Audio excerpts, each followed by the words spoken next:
तो hello, welcome, नमस्ते। तो कैसे हैं आप लोग। आज इस वीडियो में हम शुरू करेंगे अलंकार। अलंकार जो आपको 9, 10, 11, 12 से यूपीएससी बीपीएससी तक आपको जो है अलंकार आता ही है। आप इससे बच नहीं सकते हैं। आप जहां जहां वो वहां वहां। ठीक है। तो अलंकार का उपयोग क्यों होता है।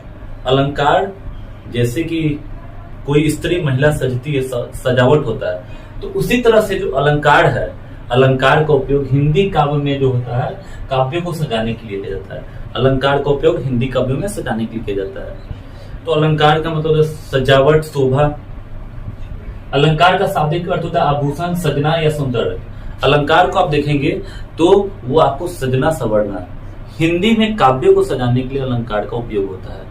आप सबसे पहले जानिए कि अलंकार होता क्या, व्हाट इज अलंकार। तो अलंकार जो होता है काव्यों को सजाने के लिए प्रयोग किया जाता है। अलंकार को आप तोड़ते हैं तो अलंकार को जब आप तोड़ते हैं तो अलम जोड़कार, अलम धनकार। अलम का मतलब होता है शोभा या आभूषण, शोभा, सजना, आभूषण।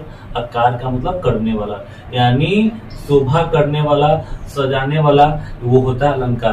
किसको सजाने वाला? तो हिंदी में काव्य को।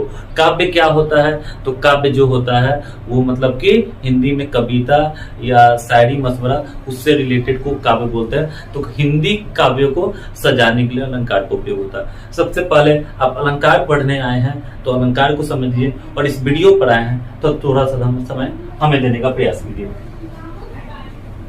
अब आप जब अलंकार का आते हैं तो अलंकार जैसे पढ़ते हैं ना संज्ञा या सर्वनाम, तो अलंकार का कितने भेद होते हैं, संज्ञा के कितने भेद होते हैं? तो संज्ञा के 5 भेद भी होते हैं। आप जो आधुनिक व्याकरण में है तो संज्ञा के 3 भेद होते हैं, और आधुनिक आइएगा तो 2 भेद होते हैं। तो उसी से तरह से अलंकार का जो मुख्य भेद होता है वह 2 होता है।